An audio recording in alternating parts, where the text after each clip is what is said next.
Who are you?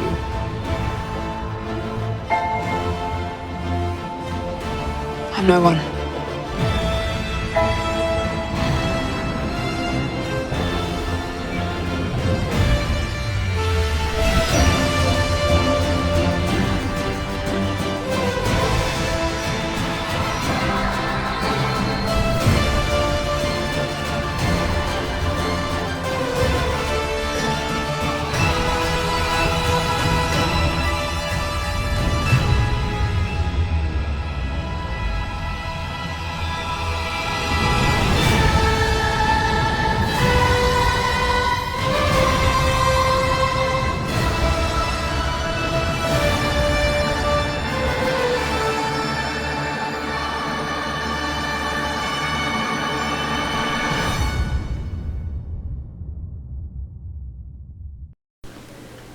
Alright, we are back for another D&D movie time.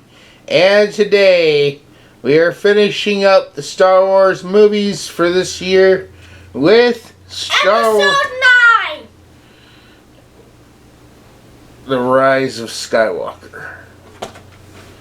Anyways, when we last left, the rebellion was in a pretty bad spot. Their forces are dwindled down to practically nothing, and they're on the run. Kylo Ren has taken over the First Order, and Luke has become one with the Force. Again. No. He kind of died. The power he used to project himself across the universe was so great, his body couldn't take it anymore, so he became one with the Force. Let's see, what else? This movie was spoiled for me initially, before I ever saw it, because there was leaked scripts, and a lot of people were naysaying and hating on it before the movie even came out. And then when I saw the movie and I took in what everybody was saying about the movie, I'm like, okay, I think a lot of this is taken out of context. So that's one thing we'll be addressing in this video. And with that said, we're just going to go ahead and jump right into this, because I think Cora's anxious to see what happens again, even though she's seen it once before. But she was really young, so we'll give her that. So, alright, we will see you guys after the movie. Bye!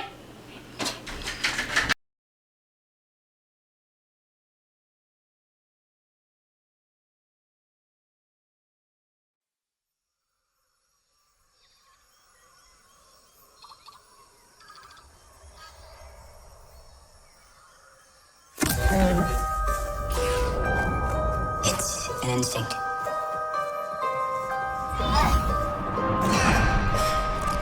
A feeling.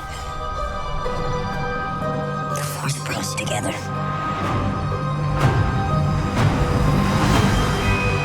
We're not alone. Good people will fight if we lead them. People keep telling me they know me. No one does. But I do.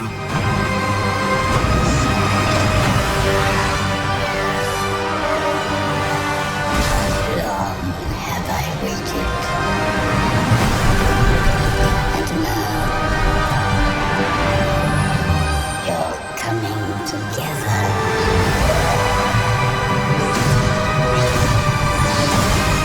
Is your undoing. What are you doing there, 3PO? Taking one last look, sir. At my friends.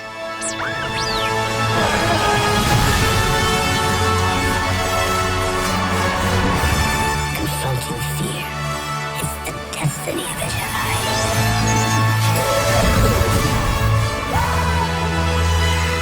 Your destiny.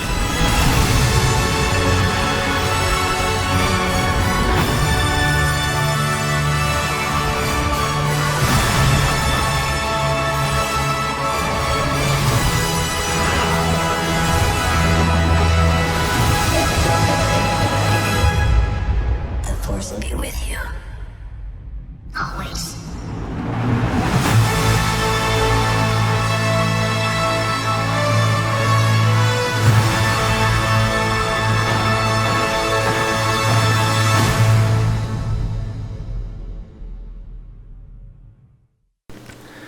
Alright, so we just finished Star Wars Episode 9, The Rise of Skywalker. Cora, what was this movie about? So it was. So basically, we get a little more question about what, and that, What? and then we catch Kylo Ren in the middle of destroying a base of some kind and taking a locator, and then he's on his way to meet the Emperor, who he's planning to kill, but then the Emperor convinces him not to kill him, and if he doesn't kill him, he gets the entire fleet, which are called the Final Orders. Is that right? Yes, Okay. the Final Order. Oh. But still.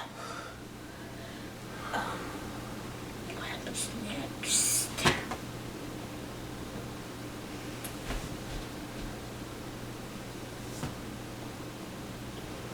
And Meanwhile, Rey is training. oh yeah, that, and then basically she gets like some flashbacks and stuff, which basically just makes her quit.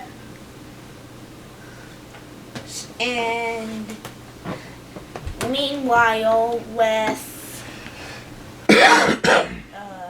Poe and Chewie are on a mission. Poe and Chewie go on a mission, and they basically find out all this stuff. No, Not the way the Final Order and other stuff. no, there's a spy in the First Order, Yeah, but which we'll get to later.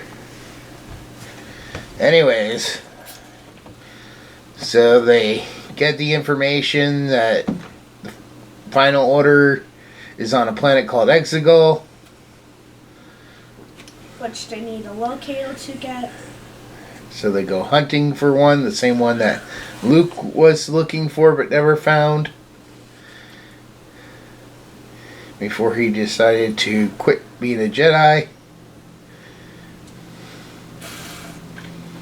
And they're going to get the fleet ready to attack Exegol once they have the locator. What are they? Hello? Can you pay attention? Yes, what? What happens? Well, after being chased around in some Where? first Ubad, what's the name of the planet again? I don't know the name of all those planets. The desert one. They go to the desert planet, Yeah, they go to the desert planet. join in a celebration. Yeah, and then Ray goes ahead and sees Ben from another place, the same thing that happened from the last movie. Their Force connection. Uh-huh. And then Ben finds a way to get him. And then they're running, and then they get in a sandworm thingamabob. and then they escape, and then they go ahead and leave. Once Chewie gets captured, but then they leave. But they fake out Chewie's death Yeah, because and then Rey accidentally blows up a ship with Force lightning, which is dark side power. And then they leave, and then they leave, then... And where they go to next? It's a returning location. I don't know. Another desert planet? No, back to Endor. Endor, yeah. Well, the moon of Endor. They go to the moon of Endor, which I forgot happened now. Return of the Jedi. The Ewoks. Oh, yeah! Simon Quickly Pie! That's where they destroy the second Death Star. Uh-huh. Where the Emperor had the locator and then they beacon. go ahead and find a bunch of people who also used to be stormtroopers, but basically just quit the job, like Finn. Yep. So that brainwashing that they have for kids isn't very good. Maybe do it on teenagers. Maybe that would help. That's what they're trying. That's what people try to do now. Wait, what the? Teenagers and young adults. Turn them into leftists.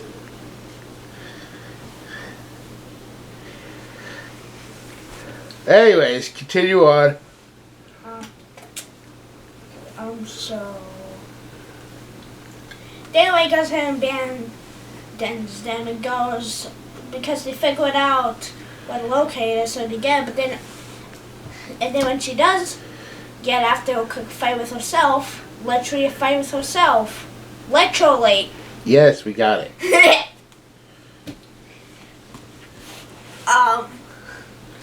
Then she has to fight Kylo Ren, who just literally destroyed the locator. There's two, by the way. Yep, he had one, she had the other, and he destroyed hers. So then they go ahead and fight. And then he dies, she revives him, and then she leaves, and then she tries to do the same thing that Luke did, but Luke came to convince her to go, and then Rey goes ahead and goes, giving a signal to the rebellion. Resistance. Yeah, that resistance. Aren't they the same thing? No, not exactly. What's rebellion? Okay, so the difference between the rebels and the resistance is simply this. I said rebellion. The rebellion was fighting against the active government. The resistance is fighting a war against a government that's trying to take over. Where the actual government... Okay, so the Republic, they're not doing anything to stop the First Order. They're not getting involved. Much like the Republic, the original Republic. The New Republic sucks. They're like, oh, it's not our problem. We're not going to deal with it. However, a group of people said, well, we're still going to fight them regardless. And that's the resistance. Okay, I can put that. But anyways, basically get a quick showdown between the Emperor and Rey, and then Ben jumps in. Of course, Ben dies, as in having supposed to the same death as the Emperor, who's still alive. It makes no sense, but still. And then Rey gets up losing the Force, and then goes ahead and finishes off the Emperor, and then she falls down and supposedly dies, and then Ben comes out and loses his Force to revive Rey, and then Ben dies, and then Rey goes ahead and goes back to the Resistance. Yeah, Resistance. And then from those happy ending, and that's it. Is that quick enough for you? Happy ending? Yeah, happy. What does she do? before the end, though. She does something.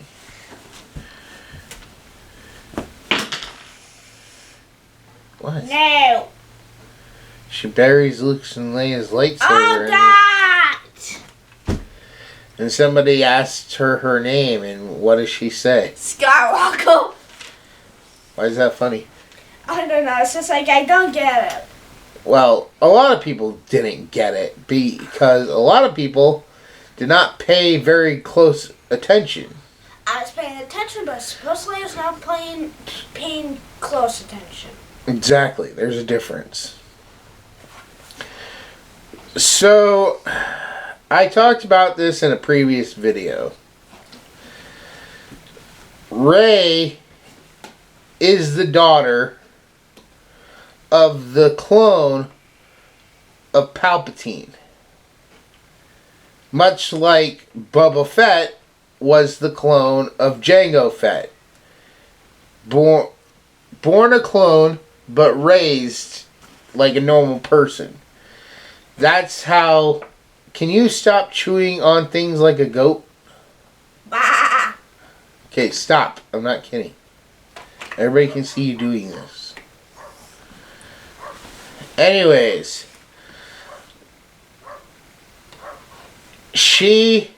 Okay, first off, this comes from a lot of knowledge from several different interests in other sci-fi shows and movies. But there is actually some things that dive into genetic memory, where if you have a clone of yourself, the clone remembers everything you remembered. Everything you learned. I mean, that's in Battlestar Galactica, that is in Stargate, I'm pretty sure it was even in Star Trek. There's a lot of sci-fi shows and movies that have used this whole genetic memory thing. Now, being that she was actually born from a clone, she might retain some of that knowledge, but not all of it. It may not be as easily accessible as it was for the clone to remember those things that Palpatine learned. But here's my biggest issue. If you pay attention to the very beginning, you'll see two, containers with liquid, and inside that liquid you'll see several clones of Snoke. I believe, and I think there's a lot of evidence to back it up here, that the whole Snoke thing was an attempt of Palpatine to use the DNA from himself and from Plagueis, which everybody considers Plagueis to be Darth Sidious's master, Palpatine's master, and he was trying to create a new, more powerful body. And while the clone was good, it wasn't great. And I believe all these attempts were made before the rise of Anakin Skywalker. Once Anakin Skywalker came into the picture, Palpatine probably spent many, many years trying to make a clone that contained the DNA of himself and of Anakin. Now we know he had, after Revenge of the Sith, we know that Palpatine probably had plenty of DNA on stock when they severed off the damaged limbs so they could build him into Vader. So, with that being the case, I think that is why the clone that was Rey's father ended up rebelling against Palpatine, because there was too much Anakin in him. He was half Palpatine, half Anakin.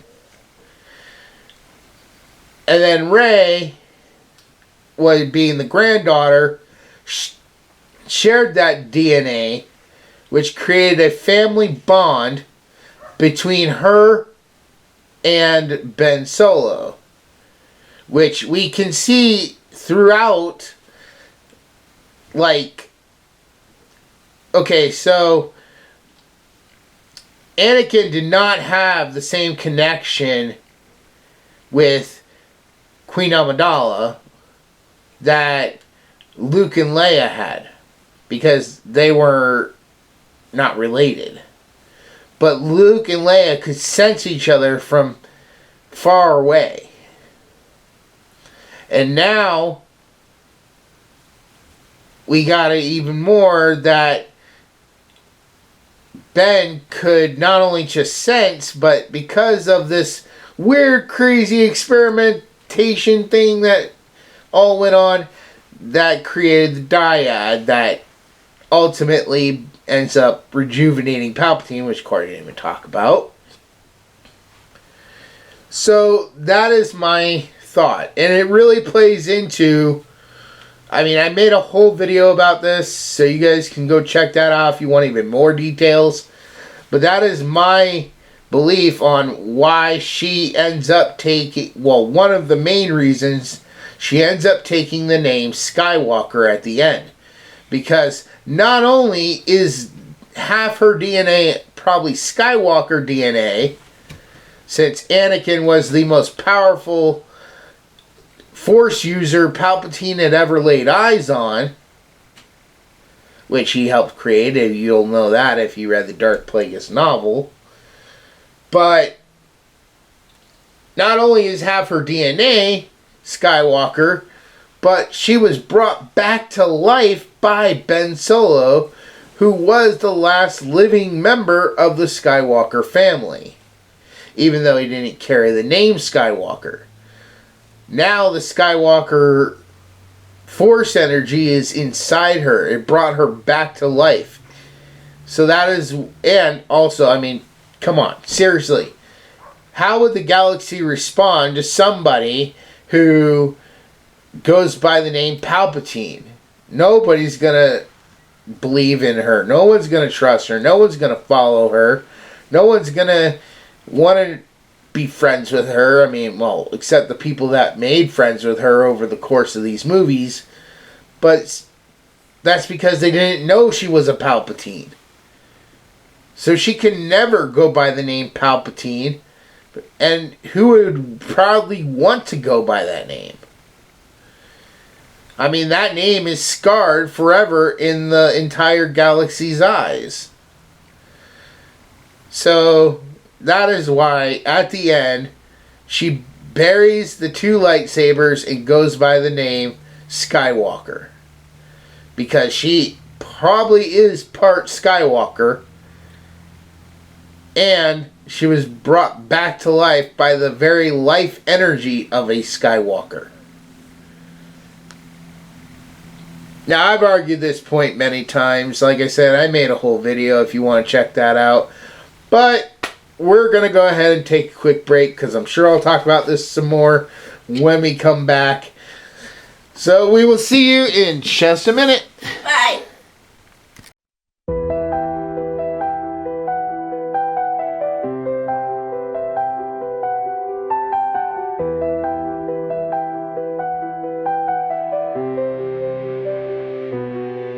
In the shadows of a winter night so cold, the North Pole's tale of courage must unfold. Enemies surround, dark clouds in the sky. Santa gathers his forces, for freedom they'll vie. With whispers of magic and fears intertwined, an army of legends, their destinies aligned. We're rising together through sorrow and pain.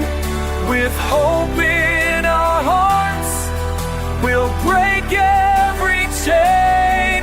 The North Pole is ours, our spirits ignite. A battle for hope will emerge from the night.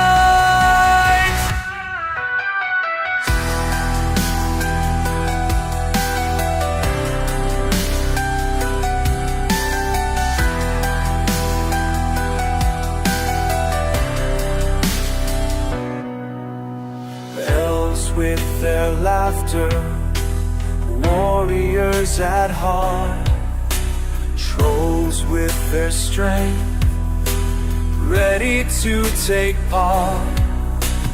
Fairies will beckon the winds to obey, as goblins plot mischief to light up the fray. In forests enchanting, where darkness has grown, dwarves and humans uniting, reclaiming their throne. We're rising together through sorrow and pain, with hope in our hearts. We'll break every chain. The North Pole is ours. Our spirits ignite. A battle for home will emerge from the night. So gather your courage, let courage unfold. For the magic of winter leaves a sight to behold.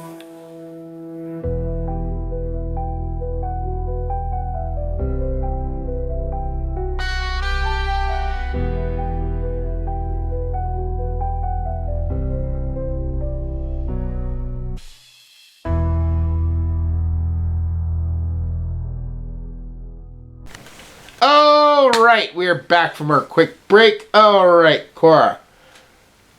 The Rise of Skywalker, Episode 9. On a scale of 1 to 10, what would you give this one?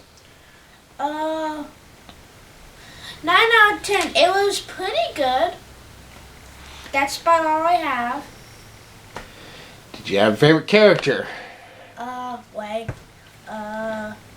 Favorite scene? Probably when the ship Palpatine got destroyed. And Palpatine wasn't on a ship. oh, He was on a planet. that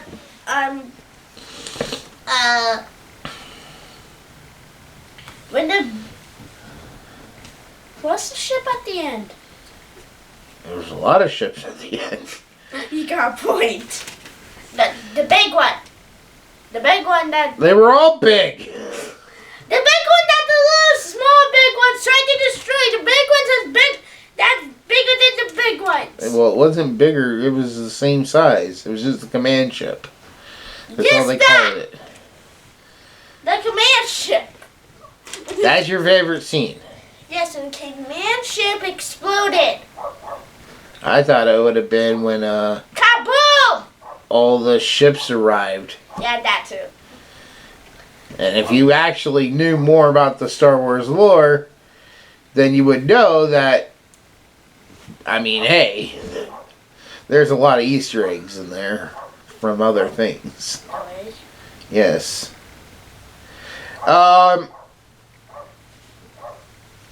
Let's see what else. What is your saddest scene? What? Like, did any of the scenes almost make you cry? No. Like, how did you feel when all the Jedi's voices were... When all the Jedi's voices were calling out to Rey? Okay. Sorry about that, folks. Alright, but, anything else you want to say about this? This is the last one for at least a while. No. Just put that next to you on top of the other thing. No, the other side. I'll tell you when to show it off. Anyways, okay, well then, moving on to my score, since Cora has nothing else to say. Star Wars Episode 9, The Rise of Skywalker. I'm going to give this a 9 out of 10 also. I think the biggest drawback for me was simply that there's just too much of retconning from some of the previous movie. There's also a lot of times where it feels like the movie is trying to move too fast. I get that they really wanted to use the scenes they had with Leia because the actress actually passed away during the making of it. No. So they used what they had already begun filming. But I mean, I don't know. I just don't think it worked out as well. They could have had something happen. I don't know.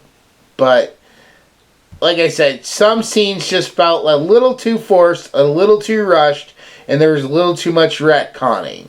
And sometimes where they tried to retcon things did not make sense. Like, there are much better explanations for your retcon than the crap you gave us. And it's these little things, for me, that just, it brought it down from being a 10. Because this had the potential to be a 10. There was a lot of here that I really liked. A lot of things I really was on board with. As you just heard when I was talking about Rey calling herself a Skywalker. Everyone else thought it was stupid. They didn't even bother to look. The other things are like, more specifically what I'm talking about is one character actually says, oh, we need to pull some holdo maneuvers. And they try to say, oh, that's 1 in a million. How about instead of saying it's 1 in a million, because it's not really that hard to probably pull off, how about saying simply, we're not the bad guys. We're not sacrificing lives to take out a ship. And with as many ships as there were, everybody there would have died. Also, you need to take into account the ship sizes versus the ships you're running into. I mean, the command ship from the last one was a pretty big ship. It wasn't nearly as big as Snoke's command ship, but I mean, still. There's also the factor of once you're going to light speed and you crash into another ship, all that debris is probably going to get thrown into hyperspace and get sent flying across the universe, also going at light speed. God help any planet that it hits. I believe I talked about this in the review of episode 8. So, no. How about simply, like I said, just saying, we're not bad guys. We don't suicide bomb. Shut up, you idiot. Why are you suggesting that? Holdo did that as an act of desperation. We are not going to do that to win this war. Lives are important. That's why we're fighting this war. That's what they should have said, but they didn't have the balls to do it. Instead, they just go, oh, it's a 1 in a million shot. The other thing, too, is, let's see, what other nitpicks? I mean, I really do enjoy a bunch of it. But what I cannot stand, what I absolutely despise, is how everybody in the Star Wars community, well, okay, not everybody. I'll grant you this. A mass majority of the Star Wars community did not pay very close attention. Like the whole thing with the Emperor. First off, I don't understand how people can be like, oh, Darth Maul got cut in half but survived falling into an endless pit. But Palpatine, who wasn't injured at all, except by his own lightning, probably. Gets thrown over the railing by Vader, and somehow that magically killed him, but not Darth Maul, who was cut in half. Now, Darth Maul, we can buy him being alive, but say that Palpatine somehow survived it is, whoa, that's just crazy talk. Not to mention the fact, go back and watch any version of Return of the Jedi, and you will see that before the Death Star blows up, there are no more Star Destroyers anywhere in the scene. Almost as if they all just turned around and left. Maybe that was because they got Palpatine on board one of them and just said, okay, we got Palpatine. They're about to destroy this thing. We're getting out of here.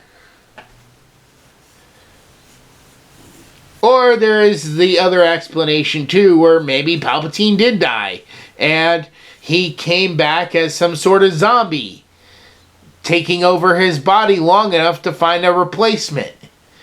I mean, he flat out says, if you kill me, I will take over your body and we will merge and become one. That's why he wanted Rey to kill him. That's why he wanted Luke to kill him. But the person has to be in a state on the dark side for that to actually happen. And if that's true, then that means Palpatine wasn't exactly Palpatine.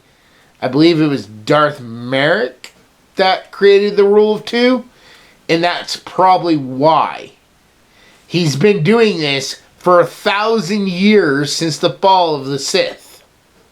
That was another complaint that people had about this movie too.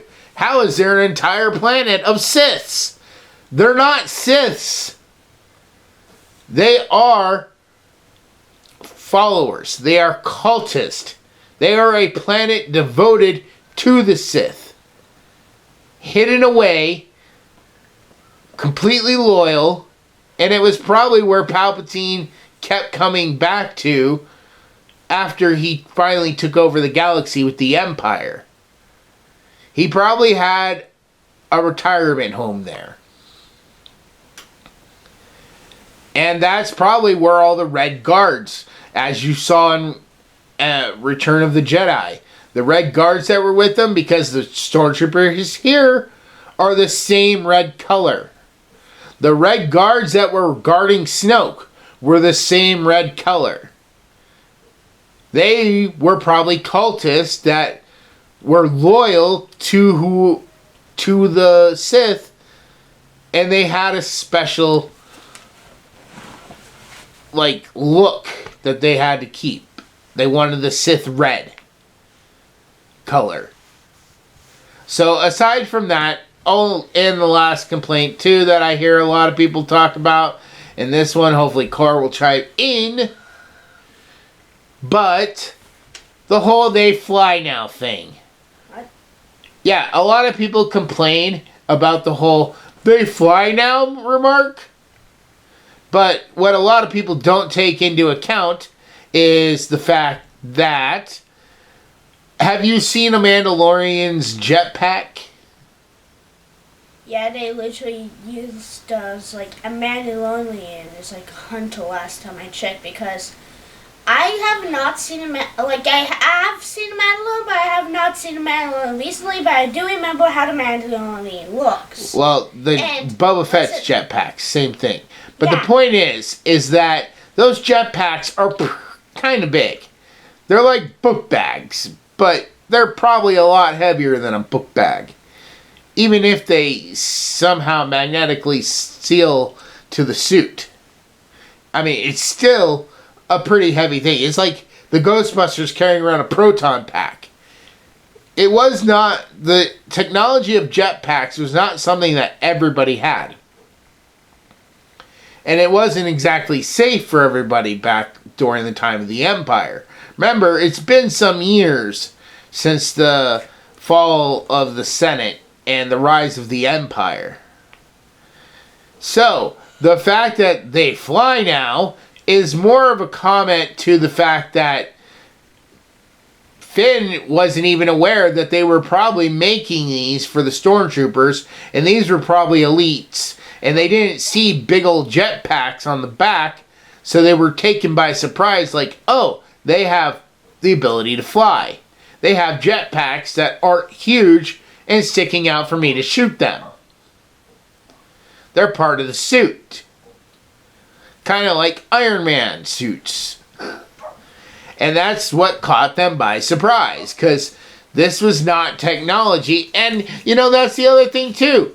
Like, technology evolves here on Earth. How do you not think that technology in a galaxy far away, it's already far superior than ours, is going to also evolve?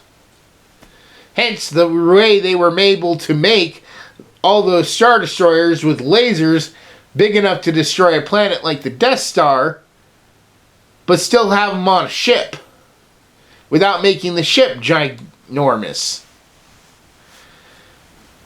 You know, pool your resources. I don't know where Palpatine got all the kyber crystals for that. Now, if you ever watch these reviews and you're thinking, hey, this guy doesn't know anything. First off, I used to read the books. I actually had the full collection of these books that Cora's holding up right now. That one's the last one I have, and it's taken a beating. But I had that. I had one for characters. I had one that covered, like, all the technology up until the end of Return of the Jedi. Of course, those books are really old. I got them when I was a teen. But yeah, that dives into the history. I've read several of the other books. I think like Heir to the Empire and the Darth Plagueis. And there's a couple others that I just can't remember the names of right now because it's been forever and a day. But I've read the books. I've looked into the lore. I played many of the video games. Dark Forces. Wait, there's a video game? Yes, there's been video games of it for a long time. But how was I supposed to know? I played Dark Forces. Dark Forces 2. Jedi Knight. Let's see what else. Shadow of the Empire on the 64. The Pod Racer game that came out after Episode 1. Pod Racer game? Pretty much, if it's been a Star Wars game, I probably played it. Except Knights of the Old Republic. That's the only one I haven't really played. Is the Pod Racers game still out? No. Well, I mean, you could always find it somewhere, I'm sure, but... Yay.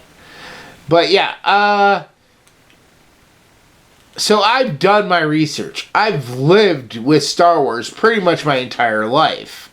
Star Wars has always been something I've really enjoyed. So I was really happy when we got these three. And the fact that supposed fans are sitting there trashing it, you know, I feel exactly the same way as I did when the prequels came out. Because back then, everybody was crapping on the prequels. And now everybody's crapping on the sequels, and they praise the prequels. So now what we need is we actually need something else to come out, another trilogy, so people will give this one more respect. Which is kind of how the Star Wars fandom goes. But, anyways. That's going to go ahead and end this rant, and that is going to go ahead and end this video.